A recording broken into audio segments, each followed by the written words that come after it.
broadcasting live from unknown remote locations and not their parents' basements. It's B2B Tonight with Ryan O'Hara and John Mazza. Featuring Raj Nation Nathan, founder of Startup Hype Man. And now, everybody welcome our host, Ryan O'Hara. Hello, everyone. Welcome to B2B Tonight, the one show out there on the internet that talks about business-to-business stuff at night. That's my hook. Except we're not. It's definitely not nighttime here. People don't need to know that though.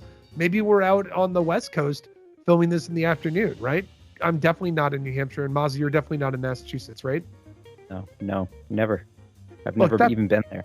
That doesn't matter. Let's get back to the focus here. So here's the deal. We are going to do a show today that's solely focused on messaging and positioning because it's 2022 and it's time to tweak stuff, fix stuff, get better at messaging. If you have a sales floor where every single person that's there is telling a different story when they're on a cold call with a prospect, or everyone's using different messaging in their cold emails, or maybe you get into that discovery call and everyone's going out there with the Wild West saying whatever they want to. We're going to fix that. And how are we fixing that, Mazza? Who's our guest today? Oh, we got Raj Nation Nathan from the Startup Hype Man. Say that 5 times fast. Raj's company does a lot of really cool stuff to help companies with messaging. We're going to go into that conversation in a second. I just want to let you know while you're listening to this that if you are interested and you want to do something cool with your prospecting to level it up, free up time in your day, and maybe have a little bit better on response rates and connect rates on your calls, you should go check out LeadIQ. Go to LeadIQ.com right now. You can hit the Get Started button and roll into it. All right, so I guess it's time for us to have our guest on today. Let's all say hi to Raj Nation, as he calls himself in his rap tracks, insulting me publicly online. We've had him on the show before. This guy's whiz when it comes to coming up with narrative stuff when you're doing sales, coming up with your story, your narrative, your pitch, making great pitch decks. I judged him once in a contest and didn't vote for him, so he's mad at me. I don't know how that happened. I'm really sorry, but the beef is just keep going. He's been featured, obviously, on NBC, TED, Forbes, everything that he lists on his LinkedIn profile that I'm clearly reading right now to be cool and seems in sync with you guys. Everyone say hi to Rajiv Nathan, Raj Nation, as they call him in our cool captions. What's up? Thanks for having me. I think probably the best intro ever is, all right, so I guess our next guest is. I just have to seem like I'm not entirely sure who's going to come on, and I'm gonna be he's on. Well, last time you were on the show, it was a surprise though. You were a cameo. Like people, if we were in front of the live audience, they all would have cheered, and then security would have pulled you away, but it would have been cool. Yeah, I would. Well, I had the belt on my shoulder, and I was getting ready. If we were in studio, you would have gotten a championship belt to the back of the head. I think you have the nicest background of any guest we've had. I'm trying to decide if that's true or not, because we had Stu Heineke on. He had a nice one too. But dude, you're plugging a Hamilton, which is great because I love Hamilton. You've got the belt, you got the cool on-air sign. Does the on-air sign light up? It does. The challenge is the outlet is just too far away from the end of where that wire goes to. That's what it's like with my Batman lamp. This is actually a lamp. And I can't find it's wicked short, the cord, so I can't plug it in. So yeah, really unfortunate. Stupid science. How have we not invented wireless electricity yet? We're scum. We're terrible. All right. We put a man on the moon. Yeah. We can send somebody on the moon, but we can't figure out how to get his on-air light to light up with the cord that's long enough to reach the outlet. All right. Well, let's get real for a second. So I wanted to have you on the show today because I think you're one of the best storytellers in sales. I think you do a lot of really cool stuff to help companies. You talk about what you do at your company for people that aren't familiar with you, and why they should listen to you. Yeah. So basically, especially from a sales perspective, I talk to a lot of CEOs and head of marketing, head of sales, and there's this common theme where there is a particular vision at the executive level that just isn't coming out in the sales front. And it's it was fine when it was just the days of the CEO and the founders doing the sales, because they just had all the zeal and enthusiasm to almost by brute force get customers. But then the team grows, and then every new person you add to be a salesperson, that story gets more and more diluted. And it also becomes less and less relevant because it's not your story. Not every, the ninth salesperson doesn't need to be retelling the story of how the company got started, because it's not necessarily relevant to the customers anymore, and it's not their story. And what ends up happening when there's no story, or a poor story, is you get these conversations with potential customers that are just these like feature wars. Maybe that's the new movie. Instead of Star Wars, it's Feature Wars. I'm in. I'd watch it. So in a Zoom room far, far away. Stemming on what you're talking about too, I actually think a lot of CEOs don't even have messaging down before they even hire a salesperson either, right? Like, how many people just goof up on that end too? Yeah, and it's not that they haven't figured out before they start hiring people. It's that like they've just been able to get a lot of customers on their own because they started the company. Again, like they have a certain level of enthusiasm and like product knowledge that's going to overcome a lot of those like inefficiencies once you start hiring more people on your team. So you've got these challenges that are going on, and then it creates these conversations that are entirely about product, which just makes it this feature war where it's like, well, your competitor does this, but you do this. How is that different? And then inevitably you're getting decisions that are made on either best price or like lowest lift integration on the back end. And that's not where I think in most cases customers shouldn't be making decisions from that point unless it's like a straight up commodity. And the companies that we work with are not commoditized products or services. And so that's where we'll come in and essentially help them figure this out and help them not suck at how they're going to tell their story, and figure out what's the scalable narrative that can be told here through the elevator pitch, through the presentation, through the sales conversations, right? How do you actually tell a story that's going to not just get your buyer to convert better, but I think almost even at a deeper layer than that, that's going to position you not as the best, but as the only. So let's ask this then. How do you do it? What's the process? Is that secret sauce, or are you allowed to, can we divulge a little bit for people that are listening? I mean, we can go into like the specifics of the process. I don't know how interesting that's going to be, but I think it is. I mean, look at it like this. A lot of companies also probably you're starting 2022 and it's new. You know what I mean? The messaging you might be using that you used last year might not work anymore, right? Yeah. Okay, that's fair. So why don't maybe I think the best way to frame it then would just be to talk through like, here's where I see things go wrong, and then here's how we kind of go about making that different. Where I see a lot of issues in the sales process today. I'm a big fan of using presentations. Okay. And I know there's like this whole controversy of like hashtag team slides, hashtag team never slides, right? Yeah, Raj, could you not be political for this episode? Thanks. All right, go ahead. Sorry. So, I had to say, so I'm on team slides. And I think they're necessary for strategic selling, because you need that visual on like what you're talking about. And that's where you're really going to be able to get across a guided story that can then be retold by anyone at the company, but then also given to your main point of contact, your buyer, who can then retell the story to their people internally. And when it comes to slides themselves and presentations, and here's the reason why I think team never slides exists, because there's just so many bad presentations that are out there. There are capabilities decks, which that's something I say, like, never have a capabilities deck, where it's just like 10 slides. It's like, here's our product. Here's more information about our product. Here's the engine behind our product. Here's our team. And here's all the amazing people we work. And it's almost like you're saying, like, we're great. No. Trust me, we're great. No, really, trust me when I'm telling you that we're great. You translate the slides. There's just a big title at the top of the slides, like, don't be an effing idiot. Yeah, Please, exactly. Trust me. These are some other people that love us that are better than you because you don't use us yet. Scum. Yeah. So like that's what I see a lot of, and that's where I think it falls flat. It doesn't work. Another challenge I see, even without slides, is like the description of what your company does. So part of our service is we don't just build the messaging, but then we offer like demo coaching afterwards and call reviews.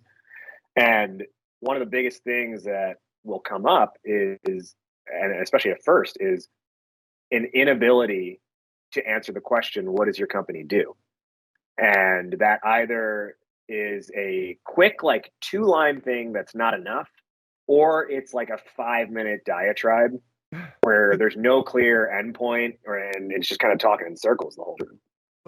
Like marketing buzzword galore, right? Like it's like, yeah, we help synergize a dynamic environment so that you could be in the global sustainability of blockchain.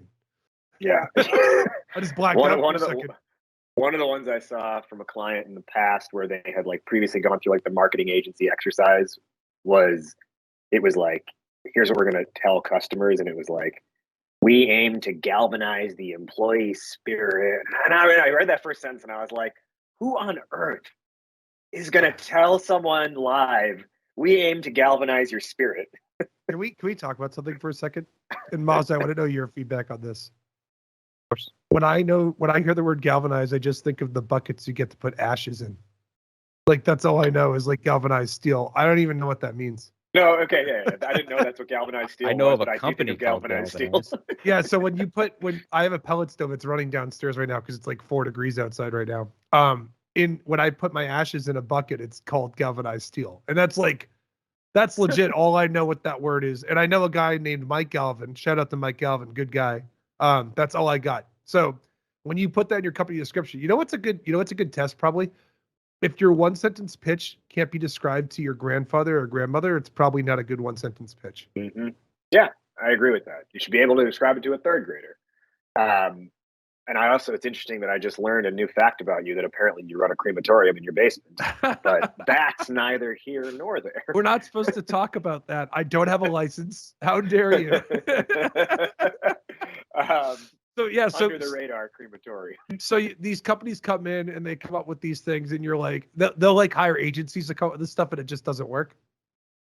Yeah, I mean, they're either hiring an agency to do it doesn't work, or internally they're trying to do it with their marketing team, but the sales team doesn't want to listen to the marketing team because they're, like they think they're like out of touch. And everyone just ends up doing their own thing. And then there's not one like unified story, which is why I say like, hey, like you got to have a scalable narrative. So all that kind of said, the process that we'll do is we come in and we create their story stack. The best way to think about, companies know what their tech stack is, but do they know what their story stack is? And I think the best visual that I like to put on this is, it is your company's mixtape. And it's every track on your company's mixtape. So what that includes is, first, the starting point is doing a demo audit, like just listening to a bunch of the calls to see like what's actually being said, what are potential customers saying about their situation, where are we doing things right, where are things kind of falling apart. And then after the demo audit, we kind of get into the messaging creation process. We start with figuring out the elevator pitch. And when I say that, I mean like the anywhere from like 25 to 60 second version that gives them it's like the teaser trailer to be able to then like talk more about the company and get them interested up front. We create the sales deck. We figure out as part of that process their company's point of view, which is, we can talk more about just that point alone and how important it is. And then we also write the company's brand manifesto. So it's kind of like this vision document that just says like, this is the flag in the ground of who we are and where we want to take the industry. And that manifesto document, it can then be leveraged by marketing to help get the message out there. Sales can pull from that to just better inform their conversations. And then we kind of put all these things into, okay, well, here's what your calls should look like. Here's what they should sound like. And then we train the team, and then we coach them month over month on making sure that they're just, kicking ass out there. Yeah. So here's a hypothetical. If someone were to go through your exercise, I'm going to bring up a point in a second that I think this is why it's important you need to do this. But hypothetical situation, the elevator pitch that you make that you're teaching reps to do isn't just for discovery and closing and all that stuff. It would impact prospecting, talking on the subway, talking at a conference if you bump into somebody, right? That's like, it's the same pitch everywhere, right?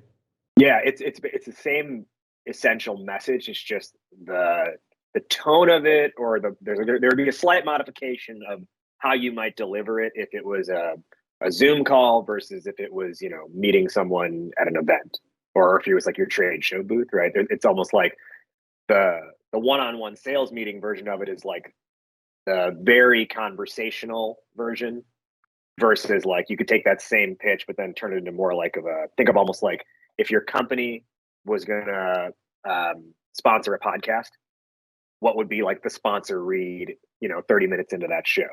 Right. And that's like a different iteration of the exact same message.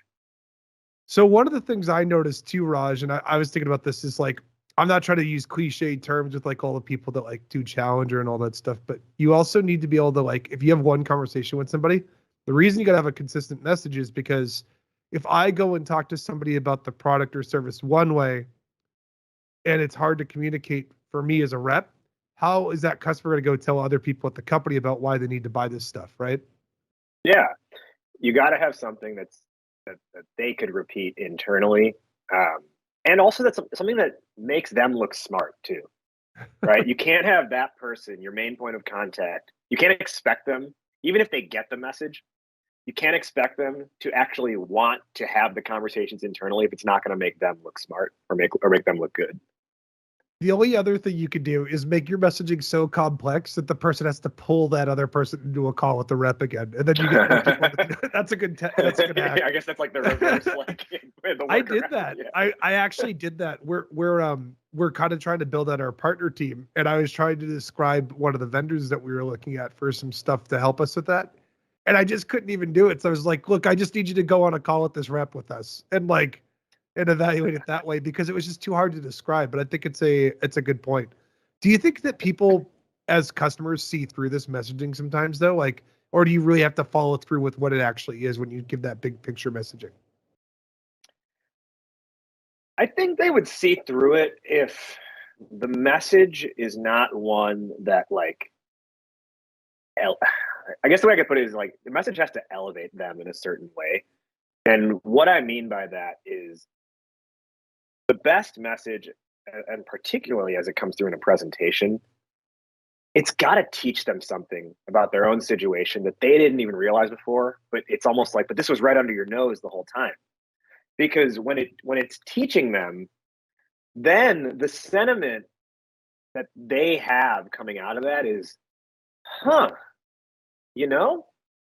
never thought of it like that before. And when someone is saying that to themselves, they're like, "Oh my God! Like we got to keep we got to keep this thing going with them." No one is seeing things the way they. It's like they see the Matrix and they see behind the Matrix and we're living in the Matrix. So do you tell that in a story? Like, is that kind of what you coach people on? Do you figure out how to fit that into a story, or do you just kind of be like, "Hey, you're not thinking about it this way. This is what it is. Here's the hammer on the head." No, you absolutely tell that within a story and in a way that does not place the blame on them, right? And this is why, and you can think about the elevator pitch, for example, in any B2B scenario, particularly when it's in an actual sales call, the introduction 98% of the time that we'll create, just the first 5-6 words, is we talk to blank who tell us blank. Right. So, we talk to lead gen companies who tell us, this is what they're dealing with. This is the problem that they're facing. It's never, "Hello, sir or ma'am.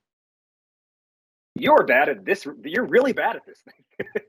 And I know you're bad at it because even if that were the truth, even if that person were bad at it, they're going to be like, who are you to come in here and tell me what I stink at?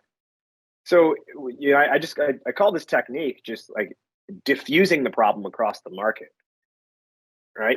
Basically what you're saying is, you're like, "I'm not saying you have this issue. I'm just saying these other people who are like you have this issue. So maybe somewhere in there you can relate to," right? It helps make it, it makes it acceptable for them to admit that they might be at fault as well. And it makes it okay for them to admit it because they're hearing others have that issue. You just make a slide that's like, is this you? What do you think? Like, damn, that's good. but here's the thing, right? So like that, we talk to blank, we tell us blank, like that's an elevator pitch introduction in a one-on-one scenario in B2B. But when you're in presentation mode, so there's the capabilities deck, which is just like never. But then another thing I'll see is a style of presentation that it's like cover slide, and then slide one right after that is problem. And it just goes right into it. Like it just goes for the jugular too soon. And what you really need to be able to tell this as a story that's going to, again, elevate them, teach them about their own situation, get them thinking differently, is a buildup before you land on that. So here's the big deal. Here's the big issue. And that buildup, and this is where it really takes a total reframe of how you think about a presentation. Because a really strong presentation it's not really a story about your product. It is actually it's like your company's commentary. It's your company's point of view on the state of the industry and where things are moving and why, because the industry is having this like moment of reckoning, there's a need to do something about it. Oh, and by the way, we just so happen to have the perfect product to accelerate you in the direction that things are already going in. It makes me think about a lot of it's like, it reminds me of the stuff that you might like read in like Challenger or one of those places, like where they tell the stories about like for example, the classic example is Xerox, like going to schools that they had been selling to, the stuff like for people that haven't read it, you can sue me, Challenger, for talking about it if you want. That's cool. But it like they basically have a story where like they're going back to old school districts that they sold printers to 10 years later. And they have no reason to buy because their printers they built 10 years ago were so good that they're still working great. And so they had to go figure out some insight. So they did a ton of research, and they basically found out that students that are around today that weren't around 10 years, like that weren't born yet 10 years ago, were looking and have been growing up with tablets with colors their whole life. And the cost of color ink is way cheaper now than it was 10 years ago. So if you want to have affordable costs for color ink, and you want to get better scores in your test scores for each school, which impacts how much funding they get and all that stuff, you should get a new Xerox printer, and that's the reason to upgrade. And like they'll do like that's like a whole zoomed out thing that you're not. It's almost like you're thinking about something that they're not even thinking about, and going next level. We're kind of like. Do you ever have companies that hire you and they're already good? Like, do you ever look at them and be like, crap, you actually are, this is not terrible. I just got to figure out how to get you guys to repeat this everywhere across the org. That's a good question. I've definitely worked with companies who have something that's a good starting point, but maybe it's just like there's pieces in there that are good, but it's the wrong order of information, or what they have is good, but there's potentially an even better angle that they haven't even considered that they should be taking. I don't necessarily get a lot of like, it's already amazing, and now they're like, make it more amazing. Usually there's some clear like failure point within what they're doing. And to be honest, I'm always honest with people where I'm like, hey, you know what you have? I would probably create something similar to this, or I'd create something different. I just don't know if it would do better. So I think that's kind of where I don't get too much of the make it amazing or Great word. Obviously, we talk. Look, everyone here is learning words. Amazing or galvanize. You're welcome. You're welcome, everybody. Here's a question for you. So let's talk about translating this to prospecting. So you go and teach somebody all this stuff. They have the elevator pitch. I understand the importance of that, obviously. You probably do this stuff on cold calling. How do you do it over email? Because a lot of the time when people do cold email and they do that, they like line up one line item that they think pairs up with that specific person they're reaching. Like, how do you take the thing that you come up with and deploy that in prospecting? I actually find it's arguably, it makes at least as much sense in email, perhaps even more sense through email. That idea of the elevator pitch. And I do want to like clarify something up front, because I think there's also a lot of friction around the phrase elevator pitch, and people just like, they're like, no, you should never be pitching. You should always be listening. And I'm just like, well, you have to have something to say. Like, you can't just always get the other person talking first. Like, Yeah. Hi, I'm calling you. Tell me about your situation before I tell you anything about my, like. I was gonna do that. I was just gonna show up on this show and like have you join, and then just sit there quietly till you start talking. Right, and even in like cold calling, like I'm assuming, you know, you've done something to get like a permission for, like, you have that like permission based opener. You've done something to capture their attention and willingness to listen, and then once you do that, it's when you go into that elevator pitch. But through email, you know, I think, and I've done a lot of workshops on this, where like it works really well if you're using personalization in your email, where you're able to open with some hook of like, saw this thing about you, but then you take that thing that you saw and you segue into why you're reaching out, and then that leads into problem, where you don't say you must be having this problem. You say, you know, well, since you commented on this post, thought this might be interesting to you, since it looks like your company is also growing in the same way. We talked to blank, who tell us blank, et cetera, et cetera. Here's what we do about it. And then from there, you know, you kind of close out your email with some proof points. You also could, I remember we did a thing with Josh Braun last year. We did a couple webinars with him where we were going through good cold email examples. So we found some cold emails that worked. We looked at them and we broke them down and talked about them a little bit. One of the things that he talks about is thought-provoking questions. Like, you ask a hard-hitting, thought-provoking question, that actually could be a good way to sneak in your new thing that you found, the new problem behind the problem that you're talking about earlier. Like, you could be like for example, everyone always talks about that famous Zora deck, right? Like, you know, everyone talks about that.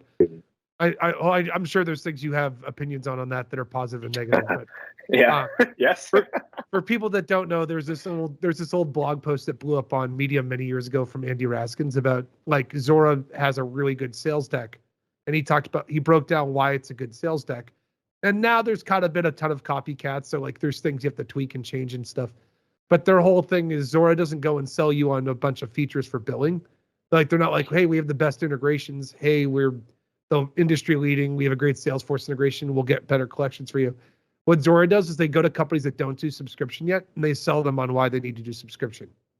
And like, so if I'm cold calling Microsoft and they're still selling me Windows or Microsoft Word in not the monthly fee, like in paying every 3 years for a new license of Microsoft for my whole company, they basically went to Microsoft and said, hey, what if you could just get that revenue every month instead? Like, they'll go and basically pitch that stuff. That's like an example of translating that thought-provoking question from the positioning that they have, where they're just selling you on the idea of doing subscriptions. So you can do some of that stuff in your cold email too, and cold calling, right? Yeah, definitely. Again, I think a lot of this is how do you get someone to think differently about their own situation, right? I think that applies to your presentation. It applies to your prospecting. It applies to your introductory, you know, elevator pitch, if you will. The Zora thing, I think. So you said I probably have opinions on it. Yeah, I saw that and I was like, yeah, this is really good. There's a couple things I think are like can make it even better. More than anything, my issue with it is everyone saw that and like you said, they just tried to do the exact same thing, like literally having slides that were like, there will be winners and losers. Yeah.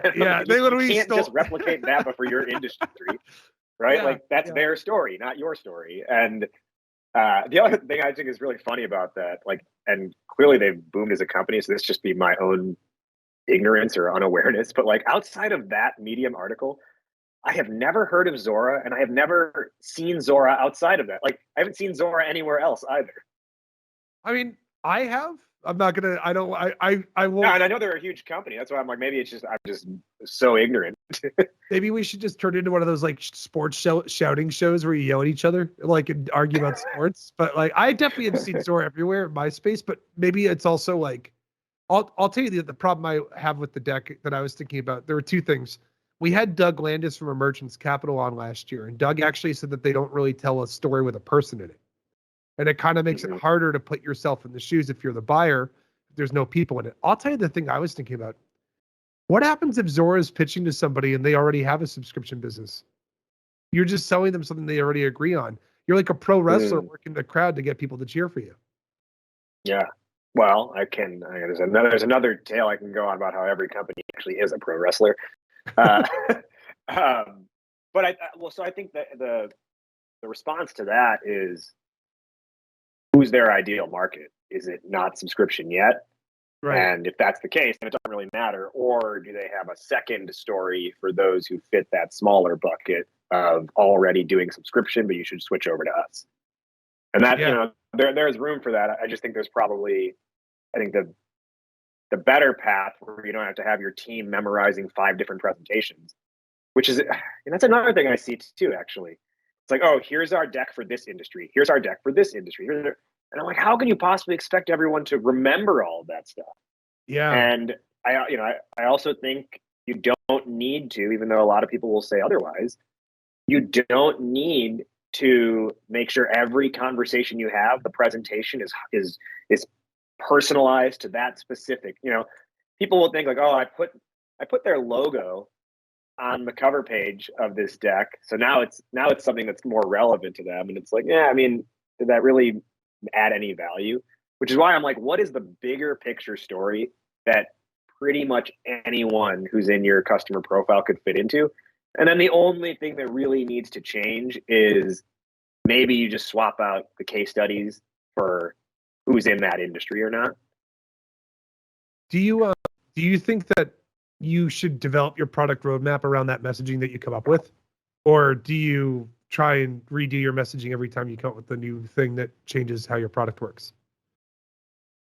Very good question. I think there is a much stronger relationship between product and messaging than most companies ever think to take action on. I think if you have a strong message, it can and should inform your product development. It's almost like if you understand the story that you're telling, the product should continuously be built in a way that fulfills that story. And then at the same time, messaging should be treated like product in that you don't just say, okay, we built LeadIQ, it's done.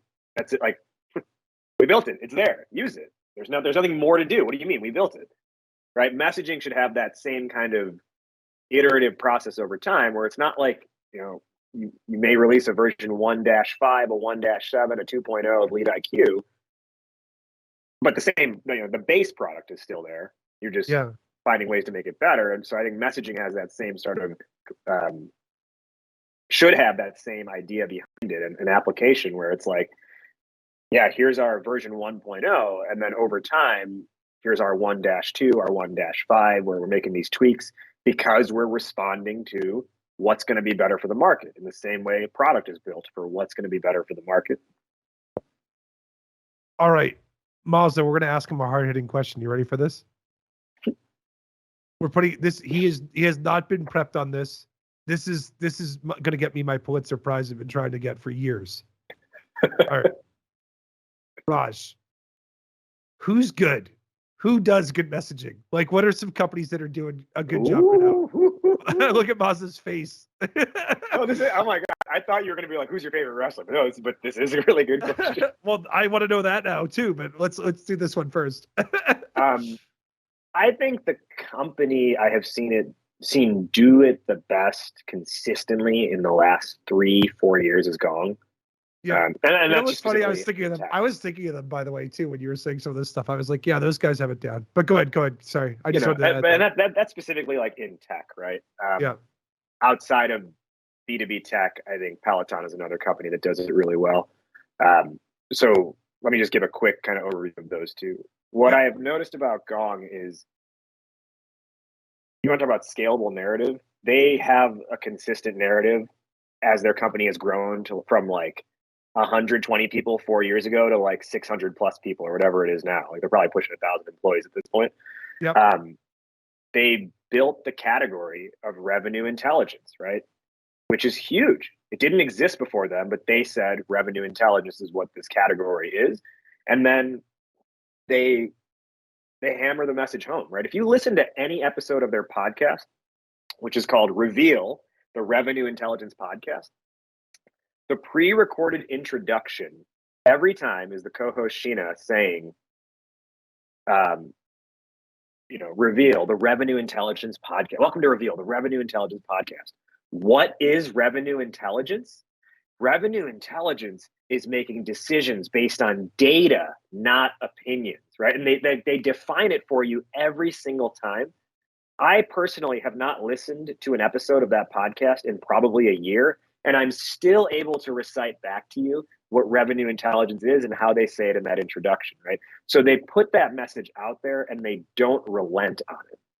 And it's easy for the reps to talk about it too. If you're at a high level though, if you're prospecting, let's say you're a rep at Gong right now, cold calling someone, are you asking, hey, have you ever thought about revenue intelligence before? Or what's the question that you ask to try and pipe in that conversation where it doesn't just sound like marketing buzz? Sounds like you need to get the head of sales ops development from Gong on this show to ask that question. I think it's like revenue intelligence is the market facing message, but then it's like, okay, now what does that mean in a prospecting sense? Because probably not, you're not going to say the words revenue intelligence and just assume they're going to know what you're talking about and then explain it, right? So I think it's what's the trickle down of that in these different applications. And then as they continue to learn more as they become part of your ecosystem, they get indoctrinated into the message of revenue intelligence. One thing I want to say on this point, and just overall, and this is really how I like to think about things personally, and then as I work with companies, like you really got to consider the religion of your brand. What I mean by that is the most powerful and popular brands in the course of human history are all of the world religions, right? Yep. They have withstood the test of time. They have withstood economic upturns and downswings. They've withstood globalization, right? Population growth, and they only get bigger. Yeah. And part of that, a huge reason behind that was one, they all have great origin stories. Two,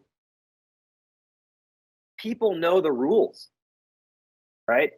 Everyone knows what it means to be like what does salvation mean for this religion versus that religion? You know what it means to be in the in crowd. You know what it means to not be in the in crowd, to be on the outside, right? And these are very like defined things. And I think brands need to take that approach where it's like, what is our religion as a brand? What does it mean to be in on this? What does it mean to not be in on this? Because if you waver in that like middle ground, that's the path to irrelevance. Do you think in messaging, I want to ask you about Peloton in a second too, but do you think on the messaging end, if you have like philosophies as a company, do you have to fit that into your messaging? So like, can I give you an example for us? Sure. Like we mainly go to market and ask people, the way we usually frame it is a lot of people come to us thinking we're a data provider. But what we actually find is that it's easy to get data. You just get a couple different providers. The biggest thing that we noticed is that when people use LeadIQ, it allows their reps to focus on higher value activities like writing better emails and doing better cold calls, right? That's like our short end of the stick here. Quick story, right? First off, is that bad? It's probably just no. Okay, I mean, right? I mean that's like a tactical application of it, right? Yeah. What I would ask is everyone else in the market who offers that service saying essentially the same thing? Yeah. I do want to not go, like, for the sake of this, I think it's kind of unique the way that we're positioning it. But the reason I was asking and mentioning that stuff is you mentioned earlier values, right? Like the religious stuff with religion, they're taking the rules and the way that they set up the whole thing on this. With us, we have other philosophies too. Like we think reps should be able to be themselves when they prospect. We believe that you need to sell with empathy first and have empathy for who you're selling to. We believe that you need to be putting effort to prove that a prospect's really important to you. You should be doing your research. Sales is a thinking man's game or thinking woman's game. Like it's not just brute force, persistence, bang, bang, bang, bang, email, call. Like that's sort of, those are philosophies that we have, but we don't. Those are things that, need to be like put forth. So people say LeadIQ is who I want to be in their ecosystem, because the more like those kinds of things come out, the more the point of view comes out, the more people aren't just buying for the product. They're buying because the belief system aligns, which is just how religion operates, right? Yeah. And when the belief system aligns, they're more forgiving if the product doesn't, product randomly goes down on a given day, or there's some updates, or there's some issues they're having. They're not going to churn as much, right? Think about, like, if we continue that analogy with religion, this is going to get like real, like heavy for a second, but like, think of all of the issues, for example, the Catholic Church has had with individual priests doing really bad, stuff on their own, but it doesn't cause a mass exodus of believers away from the Catholic Church, because there's still a higher belief system they subscribe to that is not going to, and because that aligns, the follower is not going to be so easily dissuaded because of the actions of one. Yeah, like actually it's kind of a good point too. Like I remember when I was selling at Dine, I feel like people that have a bingo square, they probably have this checked off, right, Mazza? When I was selling at Dine, we were a company based in New Hampshire, but like we were trying to be the backbone of the internet. And like we would go after companies that weren't in the Bay Area. And like we'd get Bay Area companies too, but like we basically were like, yeah, we don't need to be in the Bay Area. The internet's decentralized. Why can't a company in New Hampshire do this? And like people bought into that. And they ended up getting a massive DDoS attack right before Oracle bought them. They only lost 4 customers, and they had thousands of them. Like they only lost 4 from like going down, and the whole thing they sell is uptime. And the reason was because people believed in them. They liked what they stood for, and I did too as an employee. It actually kind of stems back to like that Simon Sinek, like start with why thinking here, right? Like you have that why, and then you stem that down, and you figure out how to fit that in your positioning, your messaging on stuff. Speaking one of the books in the stack of books behind me that I don't know if make it into the camera frame is the Simon Sinek book. But the one thing, and that was a huge inspiration for me and a huge influence, not just in my business, but in my life when I saw it like 10 years ago for the first time. The one thing I actually, as I've been doing more of this over the years, the one thing I would diverge on is I think there's an internal why and an external why, right? The internal why is almost like why you personally do it or why your company personally cares. But oftentimes that's very just centered on yourself, right? Versus I think the external why is why others would want to be part of it, why others would care. Yeah. Well, I think the other thing that I was thinking about, I'd like to get your opinion on this, and then I want to ask you about Peloton because we were talking about religion. I wanted to ask you, I think buyers, especially in the past couple of years, are starting to become a lot more individually motivated. It's happening more and more, especially in the United States. I think it's a little slower in Europe when you sell to people there. Do you need to make messaging that's more individually motivated for that person? Like, for example, Gong talks about revenue intelligence and data. That's cool now still, but like half the people they're selling to are going to be in new jobs in the next year. You know what I mean? Like that's kind of what's been happening here. So do you have to make stuff that appeals to like the individual more than the company? I think it depends on where the message is going, right? So the individual does have a strong role in this. I think there is in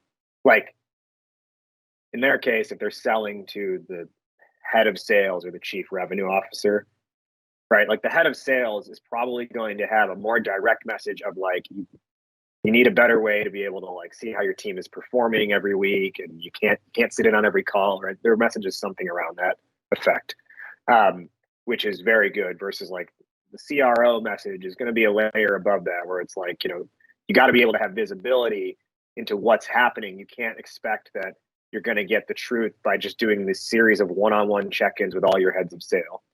Now, those two do relate to each other, but they have specific messages within themselves.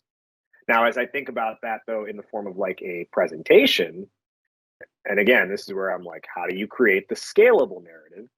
There's got to be almost like one source of truth or one storyline that not only the person you're talking to today can relate to, but as they run it up the ladder and across the ladder and to whomever else, everyone has some type of like role within that they're able to identify with. So I'll give you an example of one that I thought about that. Like I found a guy at a conference once who was selling his pitch to a certain type of company. And I'll give you an example. This person I was talking to he basically goes to cleaning companies and he gives them his pitch. He has one really good pitch that he does. And because the cleaning companies have random territories, they don't overlap. He just goes around the country and teaches them this pitch. And then these cleaning companies get clientele this way. And he picks different ones for different regions and they basically borrow his pitch. It's kind of brilliant. Here's an easy example. He goes to cleaning companies and what they do is they go and sell to businesses and they educate the business on the effects of having a clean office. This is before COVID, obviously, but like, sure.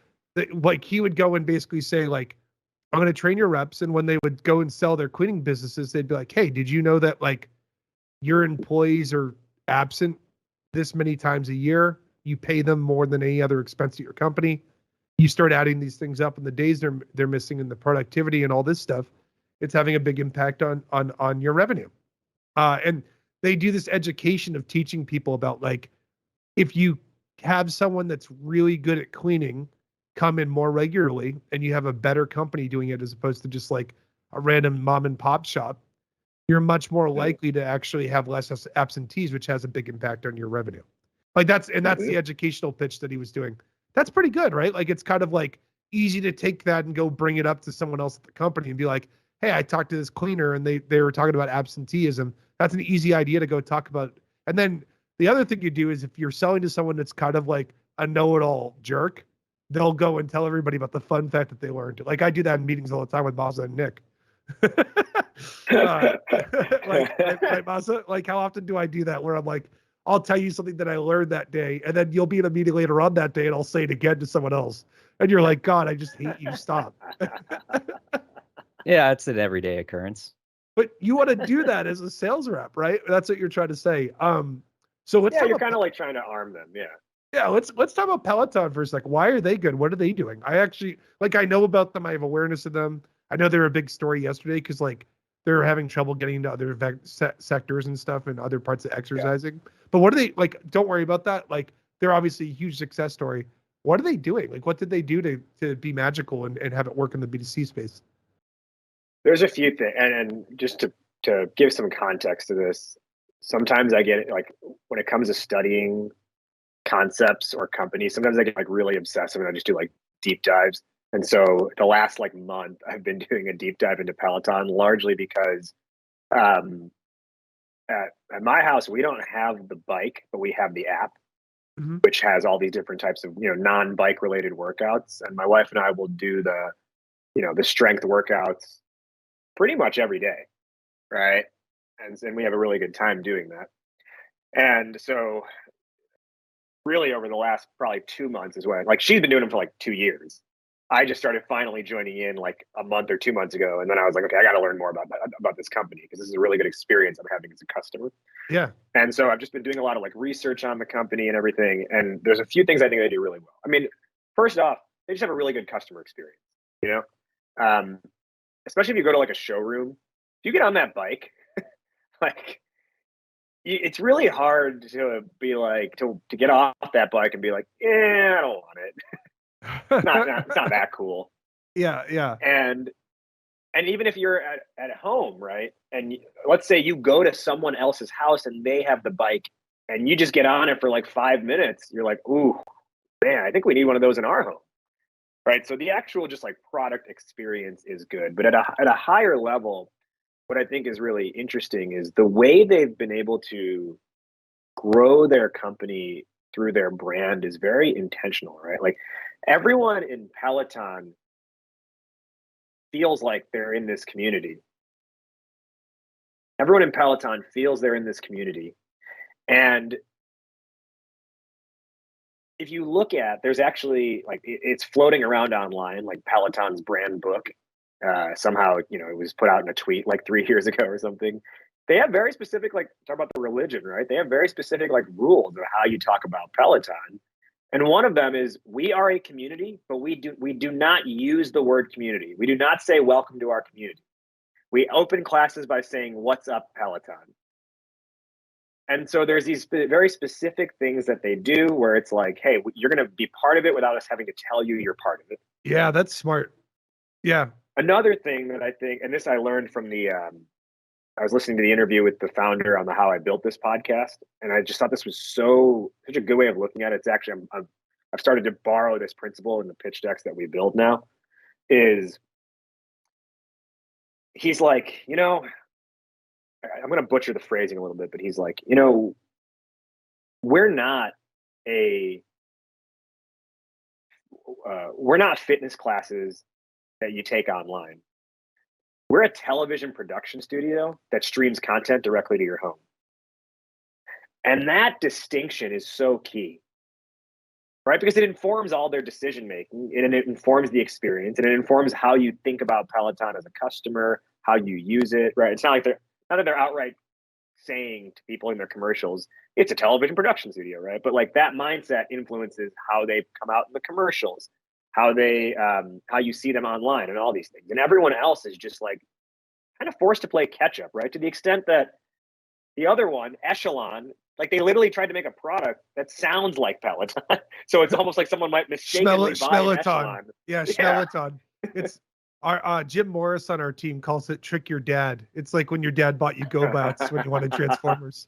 Yeah, right. Because he's trying to be a good dad and get you the gift, but he gets you the wrong one. I had the reverse happen to me growing up where, we wanted a new like controller for Nintendo 64 or PS2, and my parents would buy the Mad Catz brand version of the controller. Do you remember that? Where it was like everything was just slightly worse because like the buttons were harder to press, or like the joystick would always like make the person move to the left automatically. I just remember those old controllers. You'd hit the turbo button and it would just pause the game over and over again. Like you would pause on pause, and that was their way of turbo. Yeah. Like they'd be like, it's a feature. I'm like, pretty sure you switched out my system. So like all these other companies, right? Like they're kind of just forced to play by Peloton's rules. And I think a lot of it comes through in the way they make the product, and the way they make the product experience is driven by who they believe they are as a company and what they're supposed to represent to the world. So if I'm someone that works in sales and I'm starting to think about some takeaways from this, first off, you need to, if you notice on your sales floor that everybody's pitching a different way, if you're an individual contributor, go nudge your manager and be like, hey, can I talk to you for a second? Then then be like, you're probably talking to them on Zoom, so that's probably, you wouldn't probably nudge them, but maybe you'd IM them and stuff. You hop on a Zoom and you're just like, hey, listen, I've been listening to some calls and noticing everyone's all over the place. This might actually be a good spot for you to get promoted or do something because you had this observation, and you could thank us for it. Just send your check to me and Raj. But that's one big takeaway. If you're a manager and you listen to this, messaging is really important, but it also needs to be something that's like, it's almost like you're not selling people on products or features, you're selling them on an idea, right? And that's kind of like, the idea is like, what sort of impact will this have? What's my business going to look like? What are things that I'm not thinking about, and hit them on the head with it, with like a compelling question or way of framing the story, right? I'm hoping when the more idea people makes sense, the product fits in. What are you gonna say, I'm hoping more people who write the about section on company profiles on LinkedIn listen to this so they can do a much better job. God, that's I'm thinking of it selfishly, like as an SDR trying to figure out what the hell this company does that I'm trying to write an email to. And it says all these big words that I haven't heard before and all these things that just don't make any sense to me. But I think that those about sections, 99 out of 100 of them are just like, what the hell does your company do? Raj, you can get a really good sense for a company's like essentially messaging strategy by combining what does their about section look like on their LinkedIn profile or their website, combined with the people who work at that company. What do their individual bios on their profile, their LinkedIn profiles say? The number of people who say, I am a goal-oriented, driven, hard-working sales professional with a demonstrated history of exceeding quota and working collaboratively in teams. Right? I could throw a rock and hit a million profiles that say something like that. And I'm always like, yeah, what the hell does any of this mean? A, and B, this is your differentiator? Is anyone going out there saying, I'm failure oriented. I hate hard work. I don't work well in teams and I've never reached quota. That's good. That's really good. That's a good observation. So I'll give you an example of something we did. Back in December, we did a holiday blitz where we allowed people to tag companies on a post and we made prospecting videos for them. Did you see these, Raj? Yeah, I remember that. That was cool. Dude, so they would write these companies down and Mazza and I would have to do two things. First, we would have to look at the company that's selling, that we're making it for and selling on behalf of.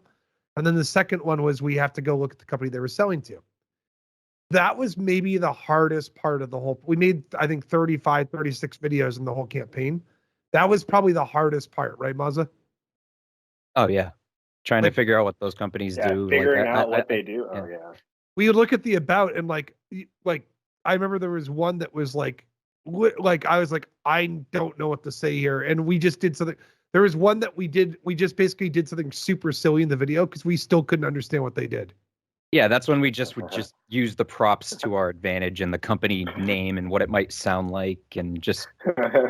You know what stinks too is in the old days, you could go grab a case study and read the case study to get a good idea of what a company does. But now the marketing departments of these companies write the case studies and then just send it to the company and say, hey, is this cool? And they're like, yeah.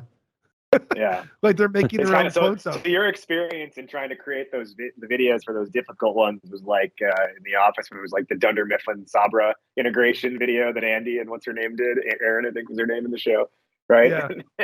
and then by the end of it, they realize that it's pronounced Saber and not Sabra. Yeah, that's right.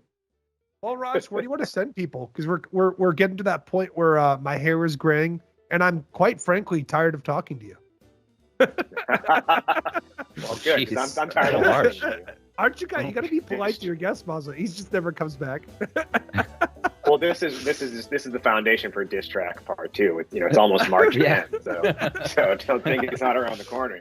Oh yeah, I forgot. Yeah, I mean, connect with me on LinkedIn. I'm probably like annoyingly active on there, as you know, as Ryan, I know you are as well, and Mazza, you are too. And then, if you want to be kind of part of the fold of this stuff, our whole thing at Startup Hype Man is stand out. Like, do the exact opposite of blend in. Stand out with who you are and what you want to say. So just, subscribe to our stuff at startuphypeman.com. And, as well, part of that standing out, aside from building the messaging, is we also now create rap music videos on behalf of companies to help them push out their value prop to the market. Oh, that's awesome. Did you wait? Yeah. So were we just being used when you made that diss track for us? I hope it threw a bunch of leads your way. It was pretty cool. I'm definitely going to talk to you, Raj, more about positioning stuff offline, so you guys can't hear things that are secret. Thank you for being on. We really appreciate it. On our end, if you're listening to this show, we're going to be doing a lot more B2B Tonights in the next couple weeks.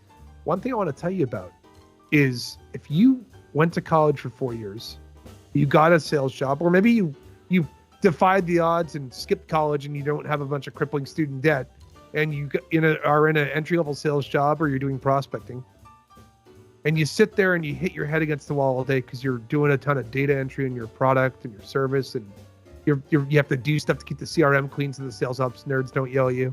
And if you're a sales ops nerd, hey, what's up? I'm not trying to insult you.